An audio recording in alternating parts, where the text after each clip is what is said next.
entertainment is going through a giant change. Hollywood is struggling. This sort of idea that entertainment is limited to the rare few, instead of actually entertainment is available for everyone. If you choose to entertain and you choose to lean in and you choose to lead with authenticity, you can do it. And you can go turn this into a business. For Postmates, we're making weird hot dog on the street content with our social media manager, and we're just having fun. And that is the essence of entertainment on social. It's how do you just lean in authentically and ultimately make something that really brings joy and entertainment value to consumers? As a financial advisor over the last 2 decades, I've worked with many individuals in different phases of their career. The stories you're about to hear are not printed in brochures or seen in sizzle reels. Join me as I explore the real, raw stories of people who define their own version of success, revealing their strategies, struggles, and secrets along the way.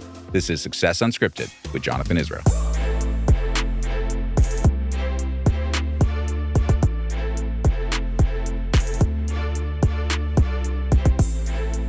In today's digital landscape, a powerful social media strategy isn't just advantageous, it's non-negotiable for thriving or even surviving.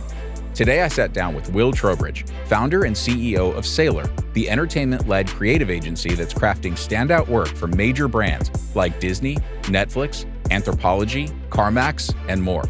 We break down the secrets to their success and drop practical tips every business can use to transform their brand. Here's my conversation with Will Trowbridge. All right. Hey, Will, thanks for joining me. Hey, thank you for having me. It's probably worth mentioning before we get too far into this that you're my brother-in-law. Yes. We do share a familial relation, but by marriage. That's right. Yeah. And so thanks for coming in, but I'm excited to talk about Saylor. Why don't you tell me a little bit about Saylor? Yeah, it's my brother-in-law obligation to be here to support you and to support your listeners at home. Well, you're going to share some valuable insights today. I know. So I'm excited. I hopefully will have something good to say that is actually helpful to people other than just kind of giving you props.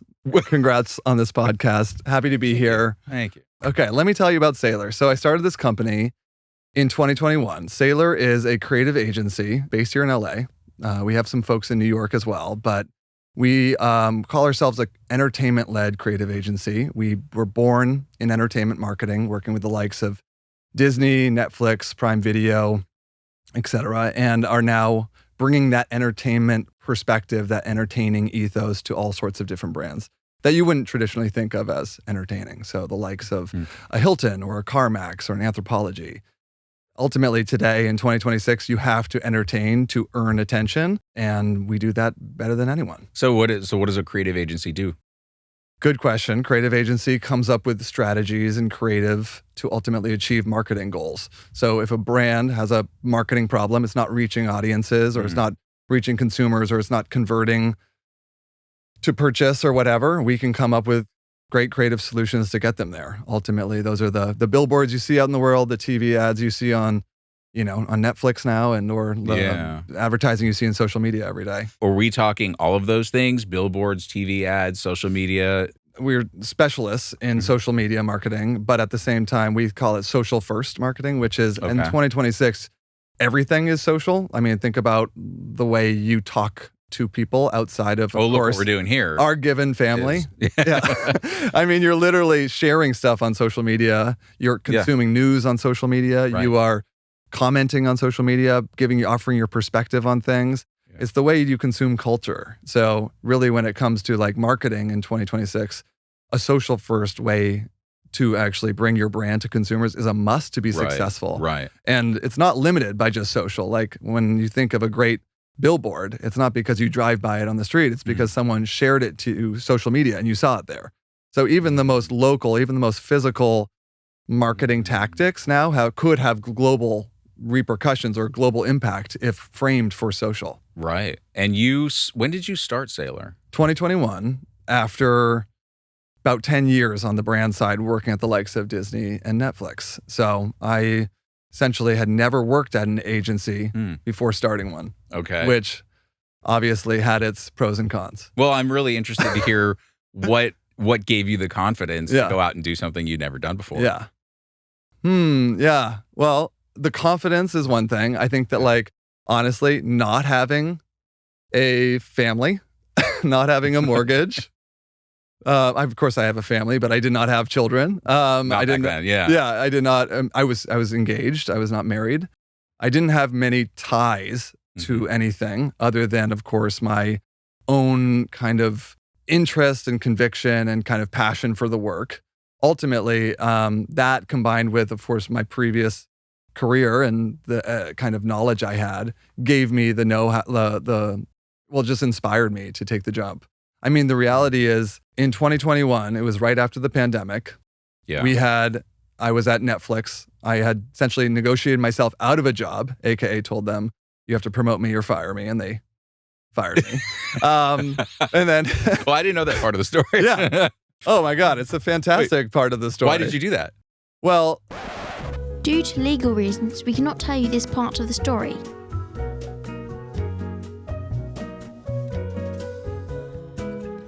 and they decided to let me go. And I swiftly took that money and moved it to a business bank account and started Saylor. Amazing. Yeah. Probably one of the, even though it might have felt like a defeat at the time, maybe one of the better things that happened to you. Oh, yeah. I mean, I think these things in retrospect, it's like fascinating. It's like you think you're at like your lowest low. Yeah. But in reality, you've kind of made a decision that is the turning point for your life. Yeah. And in real life, it hasn't really been that long since Saylor, Right. you created Saylor, and talk about the growth and the clients that you work with now. Yeah. So essentially in 2021, it was just me. It was me in my kitchen, and I was calling all my friends at Netflix and in other places and was like, you know me better than anyone. I'm doing this now. Yeah. And I know ultimately how to super serve you because I used to be you. Right. And I ultimately have worked with over 100 agencies and production companies over the years. And so I know how to do it better than them. And you should trust me with your money more than the other guy that you don't know. Yeah. And ultimately that paved the way for some early wins that were obviously, big shout out to those early believers in me and ultimately of Saylor that laid the foundation for so much of our work today, but has led to now a company that is 70 or so full-time staff. We have a, incredible stable of freelancers that we work with every day. Yeah. And you work with big names too. Oh, yeah. And we work with the likes of Hilton, CarMax, Anthropologie, Netflix, Disney, Prime Video. So working with, these blue chip, amazing companies that any agency would die to work with. Yeah. And so it's been an incredible journey. How'd you get your first big client? So back to me in my kitchen. Yeah. So in 2021, everyone go back in time. You picture yourself sitting there in your pajamas. In my mask. Yeah. Social distancing. Social distancing. You're in your house just like everyone else is. Yeah. About to go to Zoom work. You're about to go to Zoom work. Maybe you put on your work shoes to feel like a grown-up that day. Maybe not. I always wore a suit. Hey, I did too. My business partners thought I was nuts.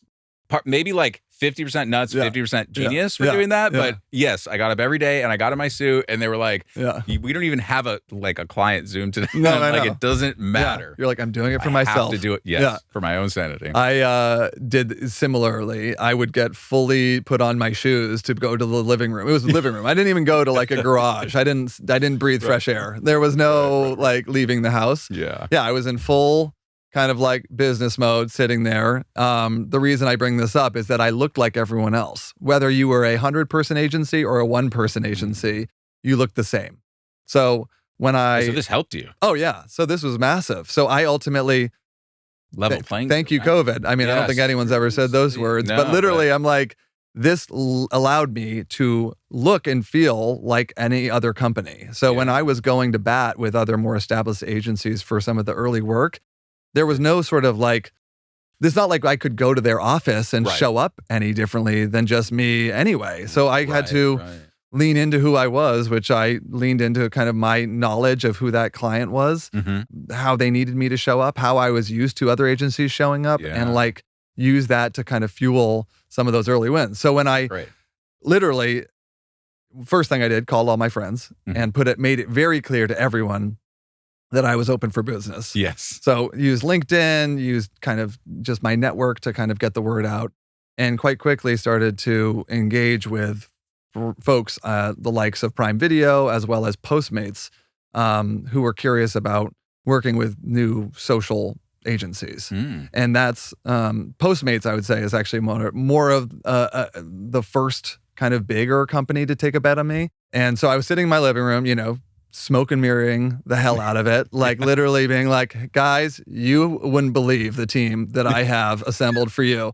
And reality, it's just me and my friends who are freelancing. Yeah. But essentially convinced Postmates to give me and Saylor a shot to take over their social media business for the year, which is obviously Postmates Big in 2021. I mean, they're here. Yeah. I mean, that's how we all ate in 2021. And they had, I think, just been acquired by Uber or were about to be acquired by Uber. So they were at their heat before it was still kind of a Postmates, company unto itself that had maybe, I think, just been acquired. Wow. But anyway, brought in through a trusted kind of former colleague at Netflix, built the deck myself, worked with a freelancer to help me kind of make it look beautiful. But it was all kind of my brainchild and they sold it through. And I remember literally like after that first pitch win, Did they tell you on the spot? No. We went through a giant procurement process and they were asking me everything. So it took a long time. But I mean, like, after getting these early indicators that it could happen, I started calling all these people that I said were my team that actually started becoming my team. Yeah. And was like, okay, we actually have this thing. This sort of thing could happen, could not in a matter of weeks. Hopefully you don't have any clients then. Let's talk about what you need to be paid. And I was like, all right, I'm just going to start Zelling people money. Literally, I was like, I didn't have any. I had a business bank account set up, but it was through Chase, and I didn't have I didn't have QuickBooks set up. I didn't have anything in those early days. So I was like, literally, I was just like duct taping it together, both externally and internally. And then finally, they gave me the go ahead for this, which was, I think, like a pretty material piece of business that could allow me to hire people. Yeah. And I remember going on a run that night, and no one was hired. I'd just been given the official word. I'd signed the agreement.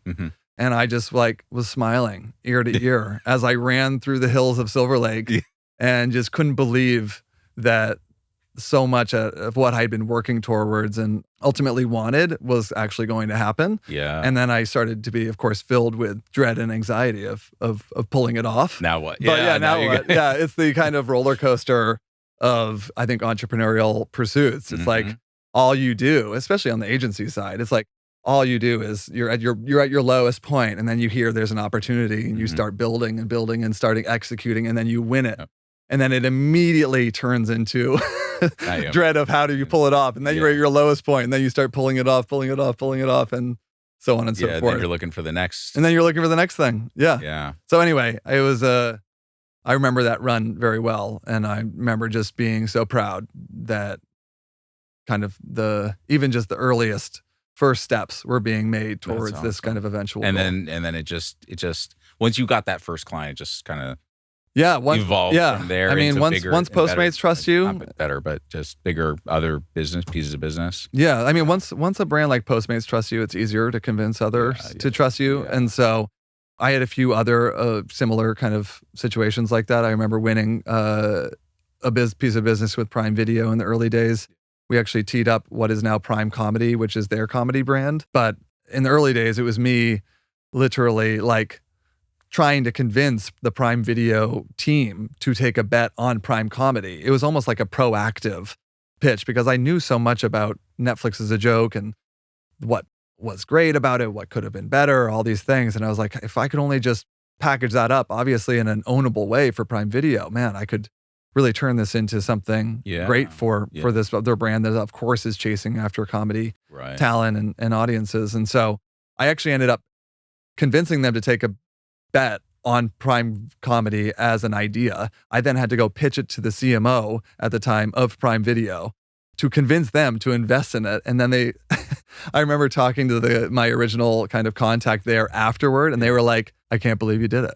I can't believe we thought this was just like a side mission, a little side thing that like wasn't going to go anywhere. And now we're going to I guess we have to work on Prime Comedy now. Wow. Like, thanks, Will. And I was like, yeah, man. Yeah. This is it. This is the future. That's so great. And I feel like social media it's so important to businesses and how they deliver messages to their consumers or reach new consumers. So every business needs a social media strategy, don't you think? Oh yeah, I mean, I think It doesn't that really matter what kind of business you're in. yeah, whether you're 100 years old or you're a couple days old, I think that everyone is looking at social right now and saying if you don't exist in social, you don't exist. Then you don't exist. Yeah, it's straight up like the way true. it is the currency in which people communicate. It is the platform where people are spending their time. I mean, YouTube is what now outpaced Netflix, definitely from a revenue perspective, but I think also from a viewership perspective.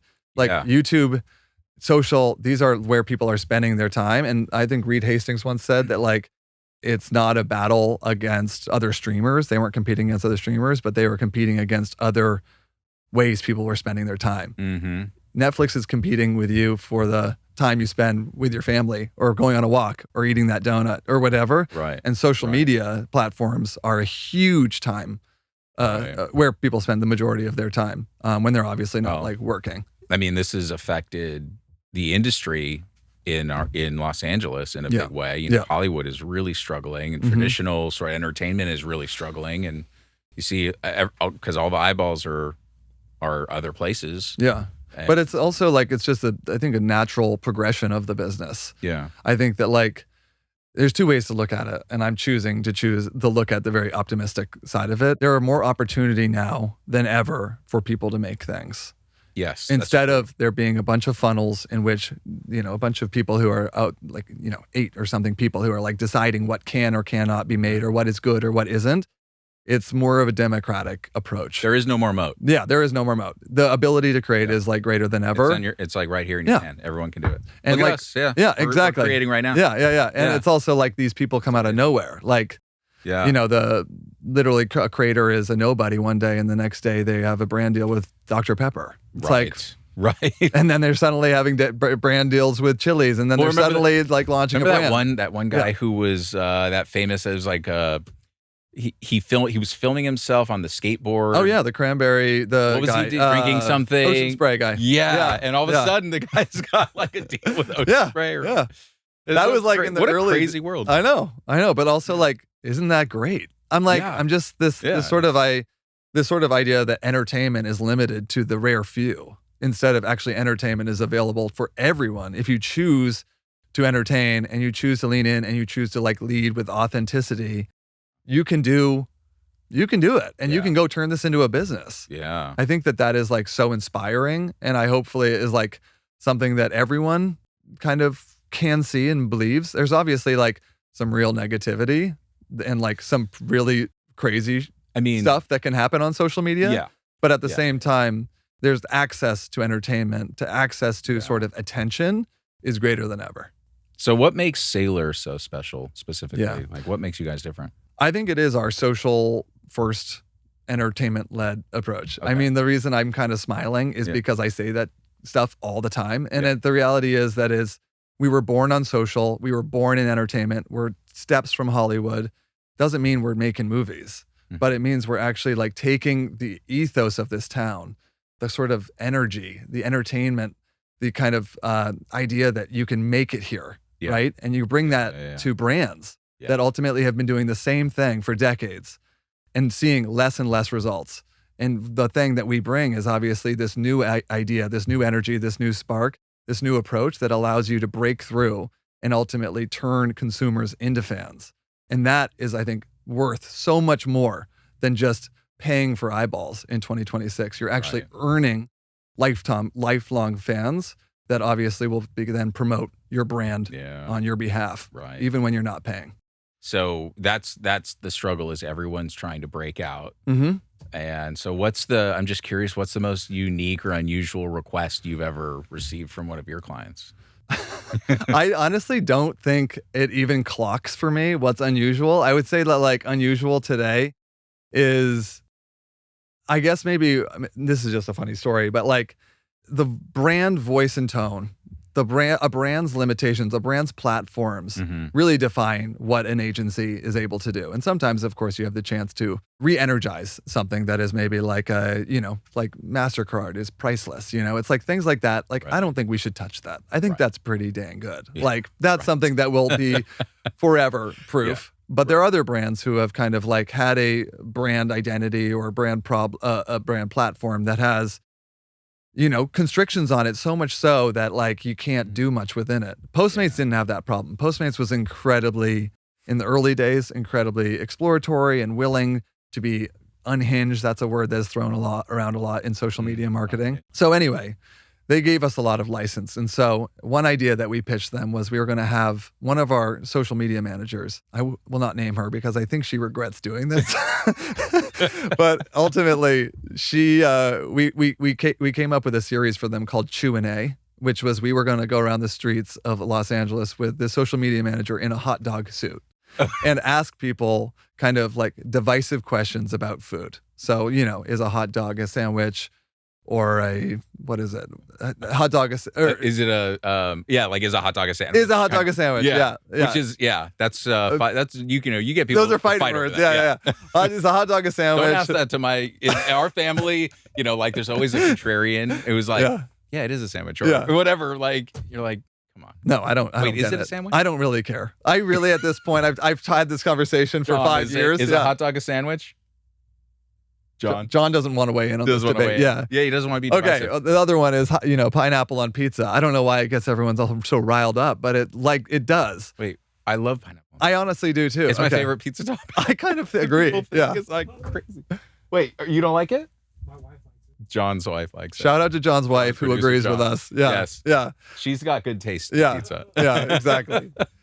But anyway, we went around town. So those were just the most basic of questions. Yeah. We were asking people all sorts of different random things. But anyway, this woman would have to sweat it out in the hot dog costume every week, peak summer. And it was just absolutely hilarious. And we'd bring this content back at the end of each day, and we would just watch it down and laugh along with it as this person really lays it all out there. I mean, social media is the most public thing. And I mean, this is what social marketing, I think, is made, is this sort of idea that the intern is behind the scenes, kind of making all the decisions. And in that case, it kind of was. Yeah. And that's the kind of the fun of it is for Postmates, we're making weird hot dog on the street content with our social media manager. And we're just having fun. And that is the essence of entertainment on social. It's how do you just lean in authentically and ultimately make something that really brings joy and entertainment value to consumers, and we were doing it great. And I mean, was this your idea? Yeah. So you just thought of this? Not mine personally, but my teams. Yeah, your teams. Yeah. That's really great. Yeah, really great. So if you're a food brand out there and you need a hot dog costume, we definitely have one lying around. Yeah, we haven't washed it since 2021, and it's available. Oh, that's wonderful. Yeah.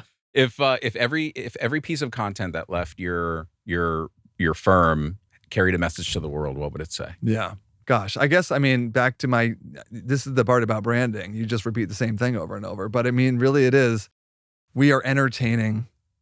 This is entertainment. Yeah. Of course it's advertising, but we are entertaining you. Mm-hmm. And if it's not entertaining you, then we're doing our job wrong. Right. We're not going to be hired for performance marketing. We're not going to just pay to interrupt your experience. We want to be the experience. We want to be the show. Right. We're not the ad break. And that's what I think definitely differentiates ourselves and differentiates Saylor and differentiates the work we make. How important is it to have a really strong team behind you to carry all this out? Yeah, I think that agencies are a people business. I think we're not here building a kind of AI platform to kind of connect brands with creators or something. That's just not our business. Yeah. You're hiring Saylor because of the team that's at Saylor. Saylor wouldn't exist if the team didn't exist. It's really so interesting. I think when it comes to even negotiating kind of rates with clients, it's no, that person literally costs that much and you want that person. Right. And they're at Saylor. So this is how much they cost. And they're that makes sense. Versus I'm just promising you a bunch of value that you can't actually fully understand. Yeah. We are really in the business of building incredibly effective teams to ultimately achieve marketing goals. Yeah. And that team is what makes Saylor special. And so it's everything for us. I've noticed that it's a recurring theme that when we talk to business owners is the team and the people you hire is essential to your growth, essential to your success. How do you hire quality people? Yeah. Give me some advice. What are the things you're looking for when you're hiring someone? Yeah, I think it's culture. It's like you need to get along with that person. I don't think there's ever been a creative collaboration with a bunch of people who just don't align on anything. Like this is like you are brainstorming, you are coming up with solutions, you're coming up with strategies, you're making things together. You need to be around like-minded individuals who are of course going to push each other to make better outcomes, but at the same time need to all come from the same place and want the same thing. And so we have an incredibly diverse team at Saylor, but ultimately what they want to make is the same. And what the outcomes they want are the same. And I think they want to be around people that think the same way and want to be around the people that are all stars. Right. The last thing you want is someone who's like, yeah, I just want to come in and just blend in. No, you want them to outshine the rest so the rest rise to the occasion. Yeah. So we always look to kind of raise the bar, cultural fit, and of course, like incredible expertise in the given account we're hiring them for. What's your favorite interview question? I honestly love telling the story about Saylor. So like how did Saylor begin? Because I hope it inspires the story itself. I hope it inspires other people to do what I did. I actually talk to more people about the fact that they want to start a thing like Saylor than I do about people wanting to work with Saylor. Yeah. And those are sometimes my clients. Yeah. Literally, I'm like talking to people and they're like, God, I wish I could just do what you guys are doing. And I'm like, please hire us. And don't leave your job because I need you in your seat for me to exist. Right. But literally, I'm like, this is for some reason, such a blocker. There's such a blocker for most people who think about starting a business and they say, I can't do that. I do this. Right. Oh, I can't do that. I have that. And back to your original question, like, sure, I didn't have a mortgage. I didn't have kids. I had, it's like I was the most free to pursue whatever I wanted to pursue in that moment. Sure. But at the same time, if I could go back and I had all those things, I would like to think I'd do it again. Yeah. And I do think that is like a mentality rather than a circumstantial moment in time. It's about the mentality you have every day and the ruthless optimism you bring to the work and your approach to life. So what's the biggest challenge you're facing now? Saylor's biggest challenge is the fact that the industry has changed. I think that we started, like I said, in entertainment, even though one of our first clients was Postmates, which is, of course, not an entertainment brand. But we started with squarely in entertainment. Like, that was my history. I started at Disney, then I went to Netflix, then started Saylor. We immediately started working with entertainment brands. Entertainment is going through a giant change. It's something we've talked about already. Like Hollywood is struggling. YouTube is coming for it.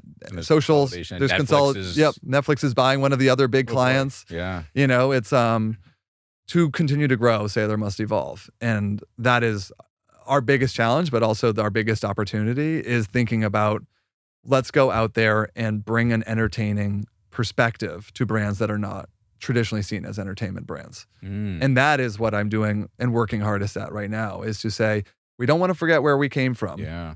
That's important. And we don't want to like lose our roots in entertainment and in LA, but that shouldn't limit our ability to go bring that perspective to brands out there that need to be more entertaining than ever. I'd say that like entertainment brands probably don't need a disruptive, entertaining agency as much as they need, as much as brands that don't. Are you looking at any particular type of business or industry Yeah, I mean, what's funny is like most industries, I think, can benefit from our perspective and our approach to this work. I'd say like the reality is there's such a sea of sameness out there in every category that if you are going to think you can just use the old blueprint, the old rule book and expect a different outcome, you're crazy.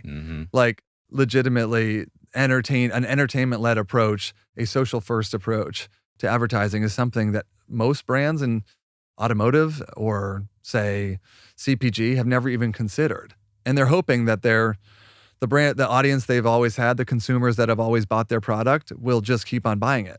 Right. I think brands like Rode, like Rivian, like these brands who have kind of come up. Rode, like they make the podcast? No, the makeup brand. Oh, sorry. Okay. But just like these direct-to-consumer brands, Skims, like they're just completely disrupting. These established sort of market leaders. Right. And you know why? It's because they're speaking authentically to audiences on social media in a way that these other brands have fundamentally ignored or haven't yet given or aren't willing enough to change their giant cruise ship of an operation to actually achieve that. So it's amazing to watch. And I think it's an amazing opportunity for us to help those brands do that. Yeah, I think that is, you probably have a really big opportunity set in front of you. Exactly. Right, when you look at it that way. And so I'm curious because, we have a lot of business owners watch the show. And so let's give some advice if we can, just generally speaking. What are some practical tips that every business can use to improve their social media presence? I thought you were going to just ask me, what are some practical things for business? I was like, cash flow. Yeah. What's good for business? What are some practical tips for business owners? We know about cash flow. Make money. Yeah. We work in the wealth management business. Yeah. Okay. I could use some cash flow. I could use some tips. So to improve their social media. Okay. So think about what makes you different. Okay. So if you're a brand out there, whether you are selling clothes, selling a snack, selling a car, selling a movie, think about what makes you different. What makes that product different? What is that's going to make your audience and even just start thinking of your consumers as an audience is the first step. Think about what is it that they may want and might value from you because of what makes you different. And ultimately build a strategy on that and then start leaning in an incredible way to organic social. That means you're not paying to reach eyeballs. You're just publishing and waiting for the algorithm to start super serving that content to real people out there who could actually benefit from seeing it. That's what algorithms do. Yeah. They actually reward good creative because it actually benefits the platform. The more the platform shepherds good creative in front of new eyeballs, the more those people will engage with the platform because they're actually benefiting from the content. So what you're saying is you don't need to go and pay to boost your ad or your posts and all that stuff. It should happen organic. If you're doing a good job, it happens organic. If you're doing a good job and you have some time, it'll happen organically. If you don't have time, like if you have a short-term outcome that you need to achieve, you should be paying to reach those people. There's a reason why Meta is one of the gets everyone's ad dollars, is because there's a lot of brands out there that need short-term outcomes, or even just to maximize the reach of any given creative or marketing swing. Right. It's really about, like, if you have time, if you realize if you're a brand that's not going anywhere in the next couple of years, you should be investing in organic social and then putting your dollars into boosting the best performing organic content. Because the thing that, of course, works best organically will obviously work hardest for you when you put money behind it. Yeah.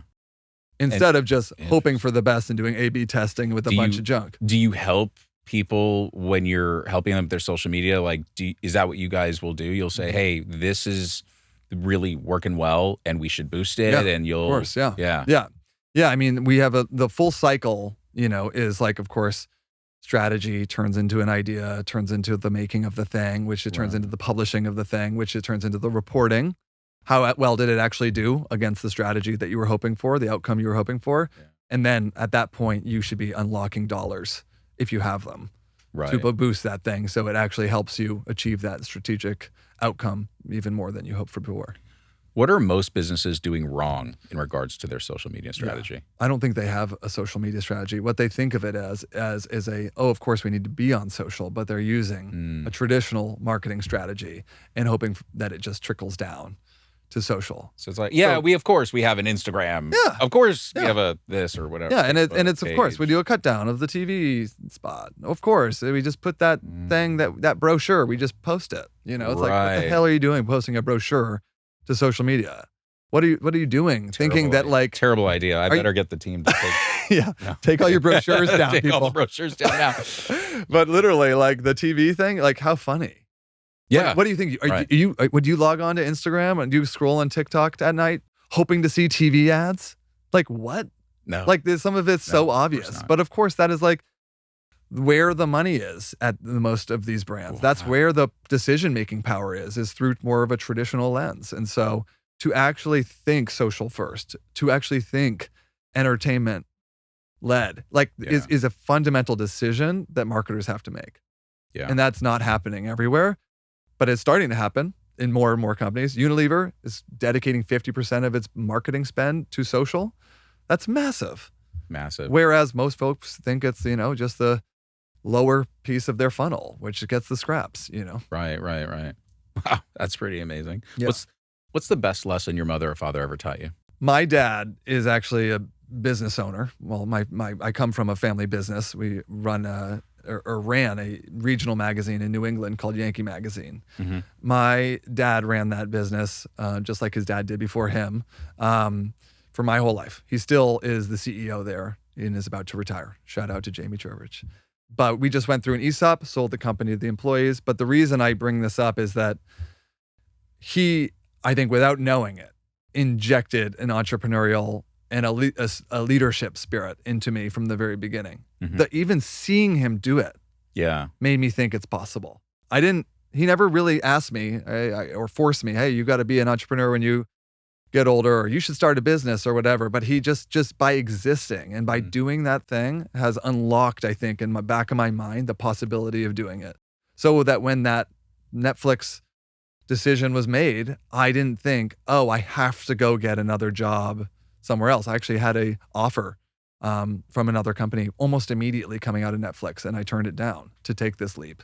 Wow. And I think the reality is that is an incredible gift. Yeah. For me, from my father, from my mother, who has always told me to chase my dreams. I went to freaking liberal arts school, to film major. My major, Jonathan, was psychoanalytic film theory. Okay. What does that even mean? Okay. I'm going to ask your children, who I will know for the rest of my life, if they were to bring that to you and ask you, hey, Dad, can I major in this? What do you think? I'd be curious to hear your take. I'm turning red because I don't know if I should say and the answer. Talk about man on the street, alienating people with questions that are divisive.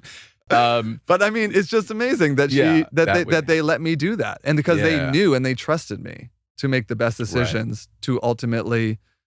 And look at you now, achieve the business owner, employing 70 people, growing company, which is amazing. Yeah, so great. It's just that is such a gift. I think anyone who's a parent out there, if you can just fundamentally tee up your children and guide them through optimism and belief, I think you're going to see amazing. And by example. That's the thing. Yeah.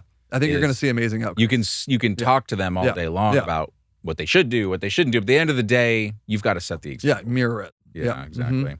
What advice would you give your 20-year-old self? I actually got this advice once from a guy named Josh Madison, who was running ad sales at Disney at the time. I was probably 20. Okay.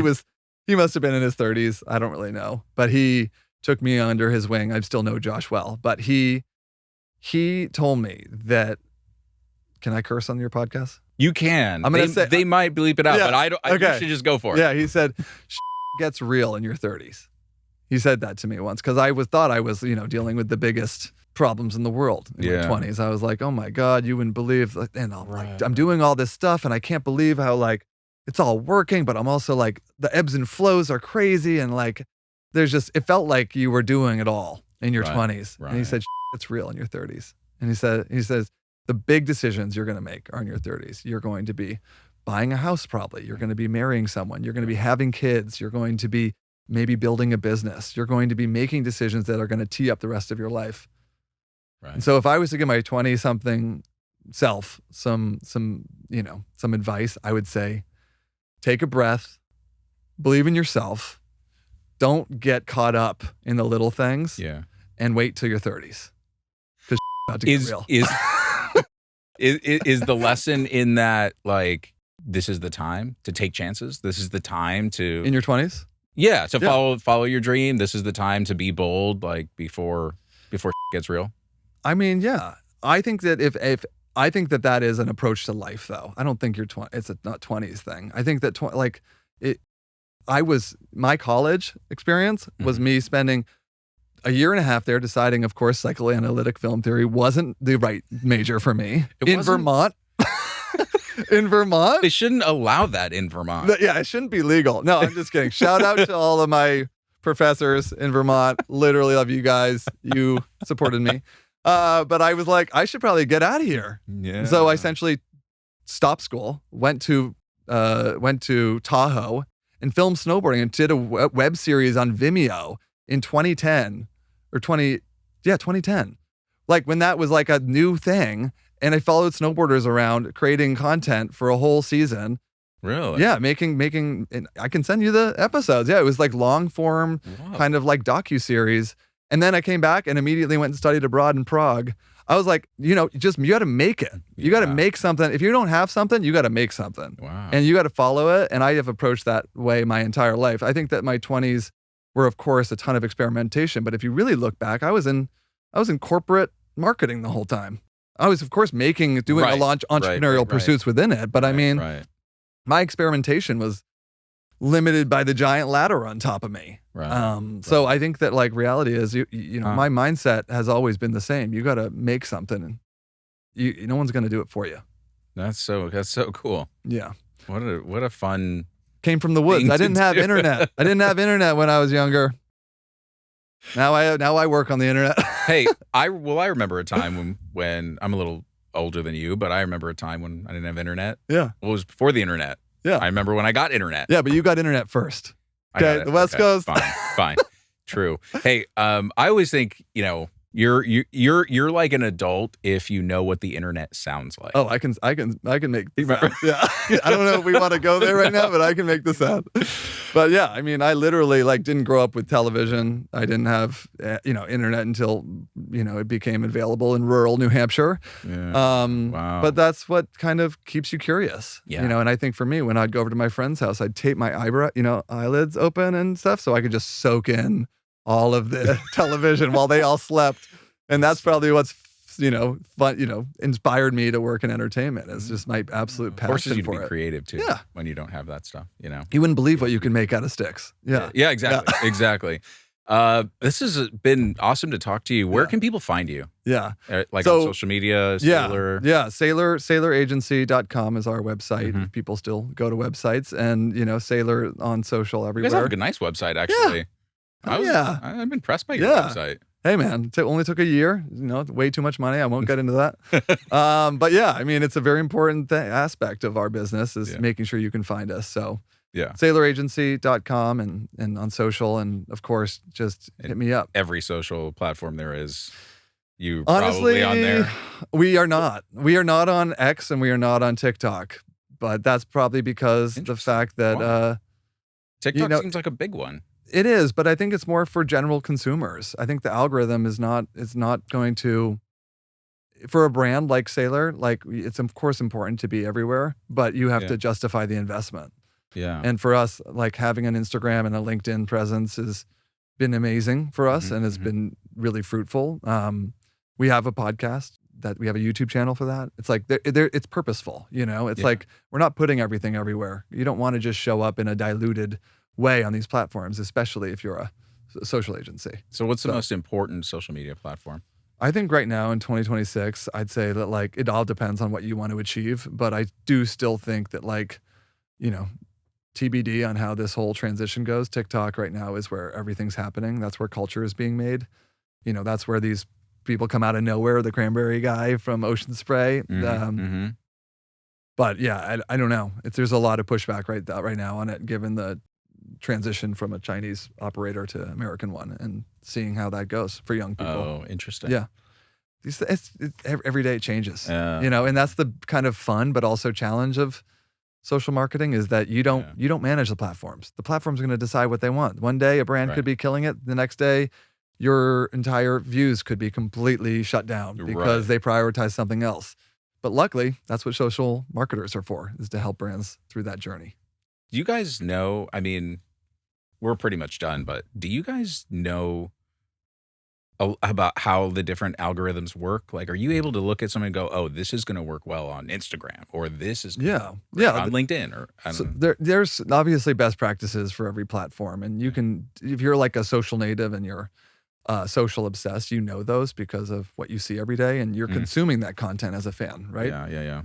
So you start to, write that stuff down and start building kind of documentation against it. It changes all the time. But of course, we have an approach based on what we see performing. Yeah. And we bring that to all of the brands we work with. But no, the algorithm is probably the most secret thing about TikTok, Yeah. or any of these other platforms. It's and it changes all the time.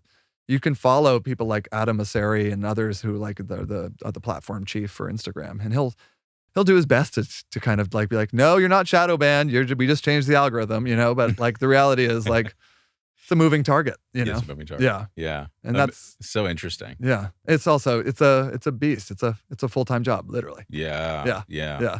Well, good luck to you. I'm glad you've had such success, and it's been great to talk to you. Thanks, Jonathan. Thanks.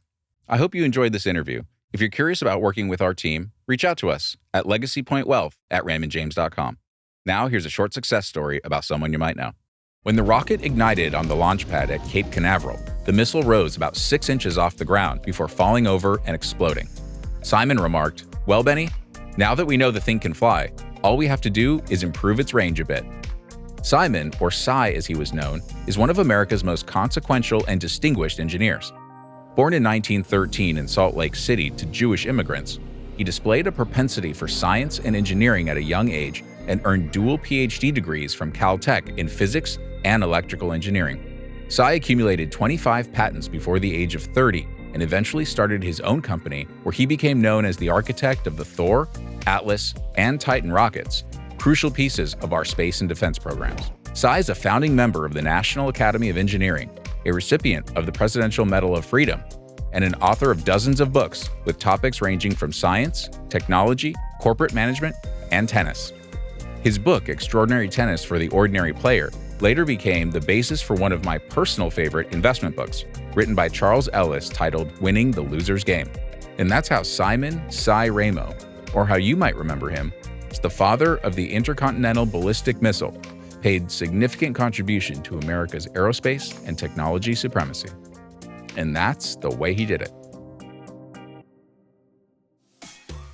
Thanks for listening to this episode of Success Unscripted, and a special thanks to producer Jake, content manager Angeline, our friends at 7Eki Studios, and everyone else who made this podcast possible.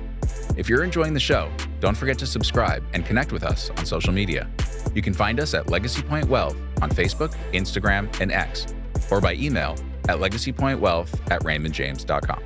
Until next time, thanks for listening. This material is being provided for informational purposes only and is not a complete description nor recommendation and should not be relied upon as investment advice or the basis for making any investment decisions. It does not constitute an offer to sell or a solicitation of an offer to buy any specific product or service. Raymond James does not provide legal or tax advice, and we recommend listeners obtain appropriate, independent professional advice. Raymond James is not affiliated with nor endorses the opinions or services of any of the mentioned individuals or entities. Some of the views and opinions expressed may not be the views of Raymond James.